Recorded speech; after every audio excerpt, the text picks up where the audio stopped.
And so, welcome to Aging While Black Live. We every other week at 1 o'clock Eastern, 12 o'clock Central, 10 a.m. Pacific time, we gather and discuss matters impacting Black aging in America. We have conversations with wonderful people who are doing wonderful things across this country. Aging While Black is a multifaceted platform that elevates the voices of Black elders, amplifying their stories, their perspectives, and their realities. Our focus is around collective learning and collective action around the systemic inequity faced by aging Black people in America. We are intended to to co-create policy and people-driven responses to build a better world for aging in general and Black aging in particular. And as I shared earlier, we gather in this place every couple of weeks, and we have these conversations with people who are doing amazing things. And today is no different. I am excited to welcome Cheryl Smith to Aging While Black Live. Cheryl, welcome. Thank you, Mr. Jetson. I am so happy and excited to be a part of this initiative with Aging While Black. Thank you. And to those who are hearing and watching this, please forgive the noise in the background. I'm at an airport taking part in this wonderful experience. But let's dive in. So, Cheryl, over the last few days and weeks, we've shared a bit about you and the work that you're doing with our audience. How would you introduce yourself to the community? I would let people know that I am an independent senior advocate. I advocate for my seniors because I have the passion to make sure that they are not forgotten.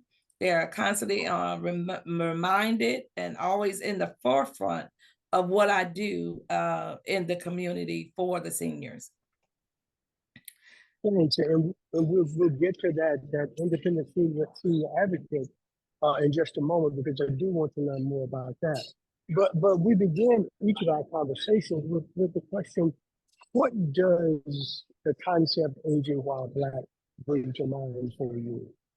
Well, as I look at myself becoming a senior real soon, and I look in the forefront in the position that I serve as a service coordinator for two senior buildings or apartment complexes that are in my community. I reach and I look at a lot of things that our seniors at one point during the pandemic seem to be overlooked and forgotten. And a lot of times when you look at them, some are into depression and some just don't know which way to go and the concerns that they have. And so Aging While Black to me thinks about the concepts of our financial status and where we stand with that. How can we afford to live in a decent community or being able to afford some of the things that we were doing when we were younger as we were working, the retirement now, and then you're looking at the Social Security and how we're at a minimum. And so a lot of our seniors are in complacent because they don't even know what tomorrow is going to bring for them. Yeah. And so you talked about being this independent senior advocate. Help us understand what that role is. A lot of things and with our seniors have gone unnoticed or forgotten. We look at their whole build, especially after they are no longer working. Some have only one income, and some looking for affordable housing, being able to afford something decent that they can live in, be able to afford their medication along with um, food and other like toiletries and things like that. Once they get through paying the rent and paying their utilities, what do they have left? So in a lot of those concepts, a lot of them don't have much money at all left. So they're struggling trying to decide whether they want to eat or pay for their medications. So they have to make some type of choices. So, and what I do is advocating is try to find the resources that they need, as well as trying to go through our legislatures and government officials to find out where the help is and how can we help them and make them at peace with what they have right now. So as I listened to you and I had the opportunity to talk with you, Cheryl, and to just learn some of the really, really special work that you're doing, you work with elders Yes. and with the systems that serve them. And so you work on both sides of the equation. Uh, why is working on both sides of that so important to you? Well, working on both sides, looking and they're especially working very close with my seniors. I have conversations with them daily because when you look at the big number of our seniors going into being diagnosed with the dementia, Alzheimer diseases, and things like that, we kind of want to know exactly what is really the cause of all of this.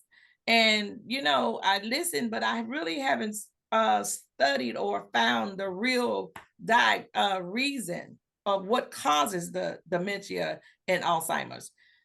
Some, yes, we know that it's genetic, but to me, when I work with these seniors and I look at them and some of the questions that they have and some of the concerns that they're having is their financial to be able to survive, and when they have to put, concern in making the right decision so that they can, make it through the month, you know, I have to find the resources, if there are any, to kind of assist them where the food pantries are, if they can afford or if they are eligible for food stamps and various things, and then to find assistance with medication and then other resources that they're looking for, especially when you're looking at cell phone or cable, with making it affordable. So therefore we have to reach out and find those resources to see if there's anything possible that they can, be able to utilize. So you talked about a number of areas where you do really, really important work. So one of them that I know is a personal passion and focus for you is the housing space. And so how did you end up with this special focus on housing and independent housing? Well, as I stated before, that I'm almost one of those seniors, but I live in a 55 and older building.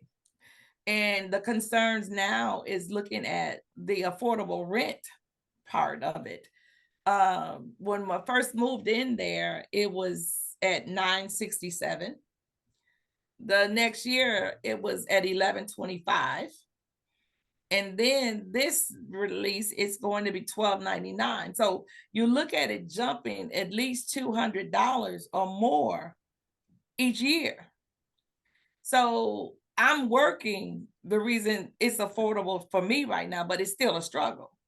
So imagining that these that have already retired and have one source of income coming in, and then to look at some of them have even had to go back to the work field in order to be able to afford to live in these what they call affordable housing. So it is a concern of mine simply because when it's so stressful trying to figure out how I'm going to live from day to day when it took almost my whole check to pay my rent. So now you have to look at trying to find ways to pay for the medication, to pay for food. If I need to go somewhere, I have to pay for transportation. So it's just the financial part is a big piece or a big elephant that's in the room that is not really being discussed among those that are, making the money. So, and I wanted to ask you about some of the barriers to quality housing for seniors. It seems as though at the top of that list is affordability and income, That's and right. housing that is affordable for seniors, particularly those who are on fixed income. Yes. Seems to be a great concern. Yes. Are there other barriers, other hurdles that you see related to housing as you go about doing your work? Well, the major part, as I said, was the financial. And then the other part is, living in a safe, secured place area, Hmm. being able to maintain and manage, the being able to be self-sufficient, you know, uh that's another piece, and then trying to find those that can come in to assist in areas where that, there might be a disability, or they're not able to manage, maybe meals and things like that. So then that's another cost that's going to have to come out of the pocket in order for them to get that assistance that they need to even be whether they can stay in independent housing. What is transportation like for the people that you work with? For? Well, we do have some that have cars, and then they do share rides. But when it comes to trying to find a bus to take them to the grocery store, to take them just to go out on an outing, to just go to the mall or maybe to the restaurant to eat or something like that, it's not in existence anymore. Before the pandemic, they had buses that would come and pick them up and take them out on shopping outings or take them to the grocery store, or, just to make a group of them to be able to go out and socialize and things like that. But since the pandemic, those those things don't have they're not going on anymore. Okay, So they people, have to be here in the housing. so they are isolated in so Yes, many ways. very much so. Yes. Yeah. And so, as you look at this aging field and the important work that you are doing, what do you see as some opportunities and some challenges that Black elders face uh, in 2023 in America? Well, not many opportunities unless we bring the events into the community. So I bring educational events and things into the community. We doing, as right as we speak now, they're having a cookout where that one of our vendors has bought in food so that they can sit down and socialize and eat, you know.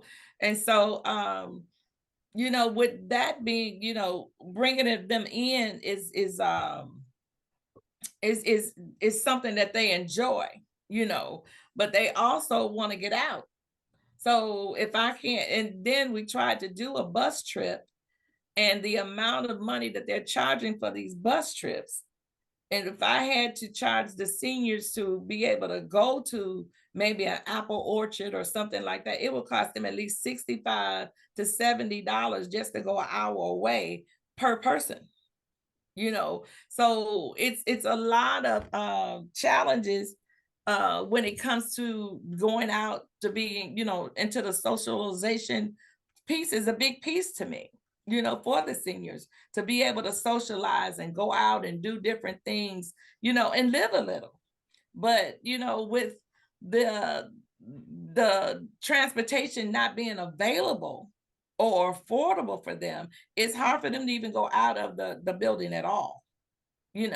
So what I have done, and the plan that I have, is that I'm going to be retiring from my position in order for me to get further out into the community so that I can meet and do the things that I need to do to advocate for the seniors in order for these things to come together. Yeah, and thank you for that sacrifice and that willingness to step even further into the world or into the world.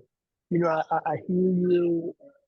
What jumps out to me is the access to needed Yes. resources. Uh, in terms of access being available where they are in their communities, in people's communities, and access in terms of being able to go to access needed services, medical care, or social opportunities.